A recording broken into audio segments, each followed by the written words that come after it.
Hello, আসসালামু আলাইকুম। শখের খামার ফরিদপুর ইউটিউব চ্যানেল থেকে ছোট্ট একটা শর্ট ভিডিও নিয়ে চলে আসলাম। তো আজকে হচ্ছে আমার ব্রয়লার বাচ্চার বয়স 7 দিন। তো 7 দিনের আপডেট আপনাদের সাথে শেয়ার করব। তো আপনারা দেখতে পাচ্ছেন আমার ব্রয়লার বাচ্চাগুলা ভালোই আছে এবং সবগুলা বাচ্চাই সুস্থ আছে এবং বাচ্চাগুলা চালু আছে। তো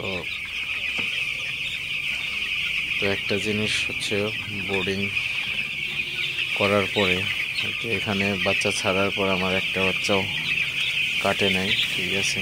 তো বাচ্চাগুলো আসলে খুবই ভালো আছে। তো আপনারা যারা বেশি দিন বোর্ডিং করেন তো তাদের কিন্তু মর্টালিটির হার বেড়ে যায়। তো আপনারা অবশ্যই এই জিনিসটা খেয়াল রাখবেন। তো বোর্ডিং কখনোই 3 থেকে 5 দিনের বেশি করবেন না, তাহলে কিন্তু সমস্যা হয়ে যাবে।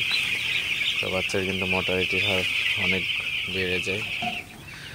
তো অবশ্যই আপনারা বোর্ডিং 4 দিন ঊর্ধ্বে 5 দিনের বেশি কখনোই বোর্ডিং করার চেষ্টা করবেন না, কারণ অতিরিক্ত বোর্ডিংয়ে কিন্তু বাচ্চা ক্লান্ত হয়ে যায়।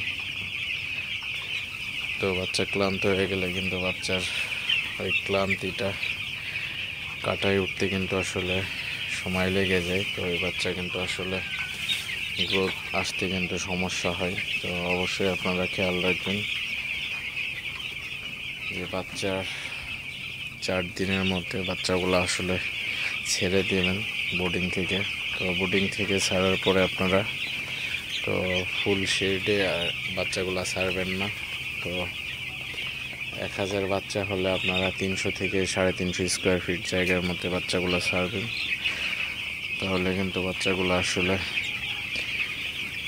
একটা বেশি তাপমাত্রা থেকে মিডিয়াম তাপমাত্রায় আসলে বাচ্চাগুলোকে লালন পালন করতে হবে। তো আসলে তো বোর্ডিং থেকে ছাড়ার পরে যে 300 থেকে 350 স্কোয়ার ফিটের মধ্যে আপনার বাচ্চাগুলো ছাড়বেন। তো এখানে হচ্ছে আপনার বাচ্চাগুলো